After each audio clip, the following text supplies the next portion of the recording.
Mr. Funny lived in a teapot. It had 2 bedrooms, a bathroom, a kitchen, and a living room, and it suited Mr. Funny very nicely. One day, Mr. Funny was having lunch. He wasn't very hungry, so he only had a daisy sandwich and a glass of toast.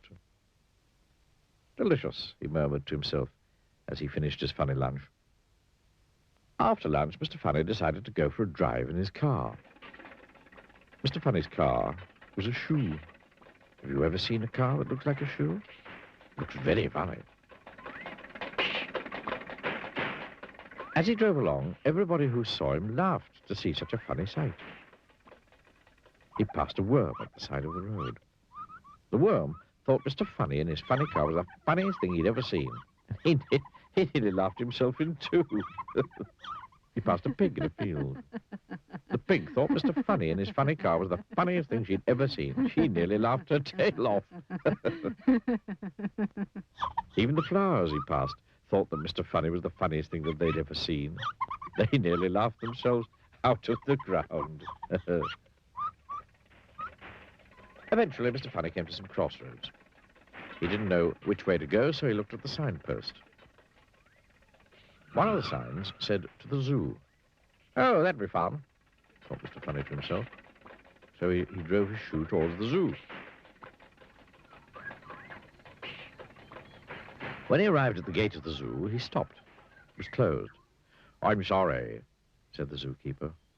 "But we had to close the zoo because all the animals have a cold. They're all feeling very sorry for themselves." "Oh, dear," said Mr. Funny. And then he thought. "Perhaps I could help to cheer them up," he said. "Well," said the zookeeper, "worth a try, I suppose."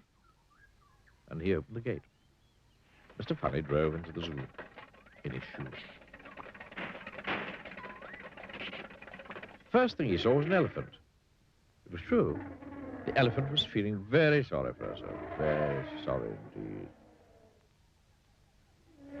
Mr. Funny stood and looked at the sad-looking elephant. And the sad-looking elephant stood and looked at Mr. Funny. Oh, dear.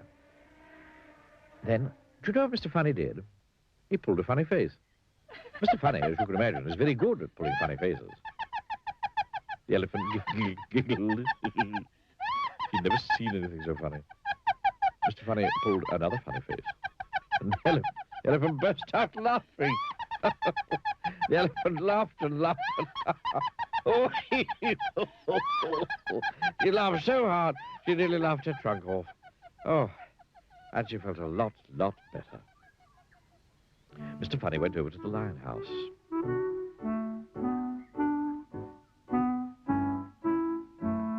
There was a lion, feeling extraordinarily sorry for himself. Mr. Funny stood and looked at the sad-looking lion. And the sad-looking lion stood and looked at Mr. Funny. Oh, dear. And then Mr. Funny pulled the funniest-looking face that's probably ever been pulled anywhere, ever. Now, you've heard a lion roar before, haven't you? Well, this lion roared, too, with laughter. He laughed so hard, he nearly laughed his whiskers to pieces. And then Mr. Funny went round to see all the other animals in the zoo. Oh, dear, what a miserable-looking lot. For all of them, Mr. Funny pulled funnier and funnier faces.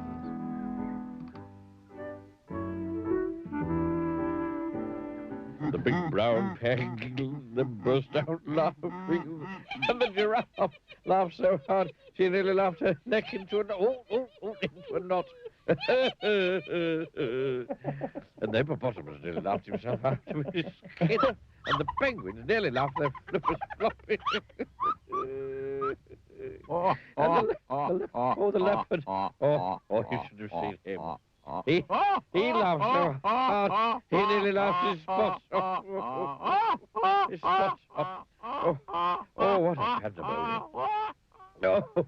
Oh, Mr. Funny, giggled the zookeeper, who'd started laughing as well. Oh, Mr. Funny, thank you very, very much indeed, sir, for coming to cheer us all up. Oh, nothing really, replied Mr. Funny modestly, and drove off in his shoe.